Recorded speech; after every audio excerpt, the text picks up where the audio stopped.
గురుభ్యో నమ. గురు బ్రహ్మ గురు విష్ణు గురుదేవ మహేశ్వర గురు సాక్షాత్ పరబ్రహ్మ తస్మై శ్రీ గురవే నమ. సదాశివసమారంభ వ్యాసశంకర మధ్యమామస్మదాచార్య పర్యంతం వందే గురు పరంపరం. నారాయణం నమస్కృత్య నరత్యం నరోత్తం దేవి వ్యాసం సతో జయమూర్తిరే. శ్రీ గురుభ్యో నమ. అపార కరుణాసిద్ధం జ్ఞానం శాంతరూపణం శ్రీ చంద్రశేఖర గురు ప్రణమాముదాం. శ్రీ గురుభ్యో నమ. మహాగణాధిపతే నమ.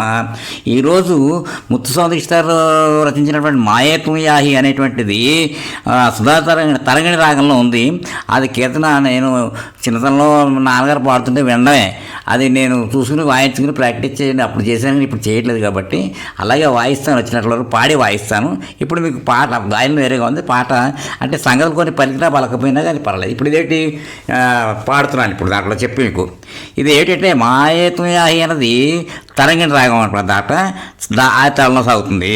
అదేంటంటే దీంట్లో ఈ కీర్తనలో ఏం చేస్తారు, శ్రీదేవిని ఉద్దేశించి రాశారు. ఈయన మాయాస్వరూపిణైన అంబికను బాధింపగా అంటే నమ్మని బొమ్మని బాధింపగా వెళ్ళి బొమ్మని తను రక్షించమని వేడుకొనే నవరాత్రి కృతి ఇది అనమాట ముత్తుస్వామి. అదేమిటి తెలుగులో సాహిత్యం సాధారణ భావం ఎలా ఉంటుంది, మాయేత్వం యాహి అంటే పల్లవి ఏంటంటే మాయేత్వం యాహి మా బాధితం కాహి అంటే భావం ఏంటంటే ఓ మాయాస్వరూపిణమైన దేవి నన్ను బాధించడానికి బాధించకుండా తొలగిపో కాపాడమ్మ తల్లి అని చెప్పి పిలవడం అన్నమాట. అనుపల్లవి ఏంటి జియా ఇప్పుడు పల్లవి పాడతాం మాయే తుహి మంబాది తూకాహి అది అనమాట రాస్తాం. ఇప్పుడు అనుపల్లవి ధ్యాయే చే త్వమేహి ముదం దే మాం పాహి అంటే దాని భావం ఏమిటంటే ధ్యానించదగిన దానా నీవు వచ్చి నాకు ఆనందాన్ని ప్రసాదించి నన్ను రక్షించు. తర్వాత చరణం గాయే గే యాహి కాహి దే పాహి మాయే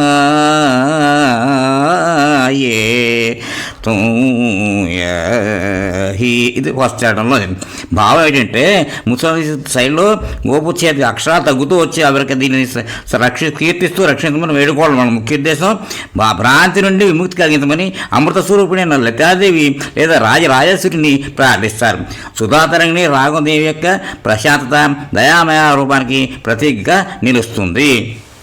అలాగే దాంట్లో ఉపాయే ఉపే రసకాయ రసకాయ సకాయ కాయ బాయే తూయహి. లాస్ట్ చరణం సముదాయే గురు గోదయే సుధాతరంగిణి ఔతరంగిణి మాయే తూయహి మంబాతి తూకాయి మాయే. ఇది చాలా కంప్లీట్ అంటే చాలా సంస్కృతం. దీనికి సాధారణ ఒక ముక్క పెడగొడితే అర్థాలు సరిగా తెలియదు, దీనికి రావు సరిగ్గా.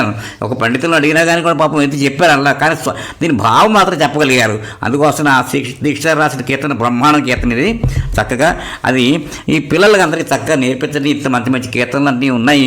ఇది దాన్ని మీరు విని బాగుంటుంది, నచ్చితే పిల్లలకు తెప్పించడాన్ని మనం